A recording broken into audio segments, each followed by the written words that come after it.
বহুত মানুহে কয় মোৰ জীৱনটোত একো নহ'ল, জীৱনটোত মই একো কৰিব নোৱাৰিলোঁ, মোৰ জীৱনটো এনেকুৱা তেনেকুৱা দুখ কিবা কিবি। মই কওঁ শুনক, জীৱনটো কিন্তু বহুত দীঘলীয়া নহয়, একদম শ্বৰ্ট টাইমৰ জীৱন হয়।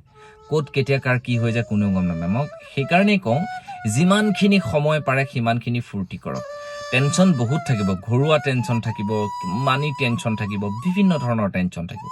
এই টেনশ্যনবোৰৰ মাজতে অকণমান সময় পালে ভাল এজন বন্ধুৰ লগত কথা পাতিব, ভাল এজন মানুহৰ কিতাপ এখন পঢ়ি দিব, ভাল এজন মানুহৰ কেইটামান কথা শুনি দিব, ইউটিউবতে হওক ফেচবুকতে চাব, মনটো বহুত পাতল লাগিব। আৰু মানুহে যে কয় এই মটিভেশ্যন কিয়, মটিভেশ্যন জীৱনত বহুত ইম্পৰ্টেণ্ট। মই আগতকৈ মানে আজিকালি কম এক্সাৰচাইজ কৰা হৈছোঁ, মন নাযায়। তাৰপিছত আজি আংকুল এজনে মোক ক'লে যে বৈকুণ্ঠ মই এনেকৈ কৰাৰ কাৰণে মই দেখিছানে আজিও ফিট, মই অলপ কষ্ট কৰোঁ। মোক কৈছে এইখিনি সময়ত কষ্ট কৰিলে পিছত তোমাৰ জীৱনটো সুখৰ হ'ব, বিষ আদিৰ পৰা তুমি মুক্ত হৈ থাকিবা। তাৰপিছত মই ভাবিলোঁ য়েছ।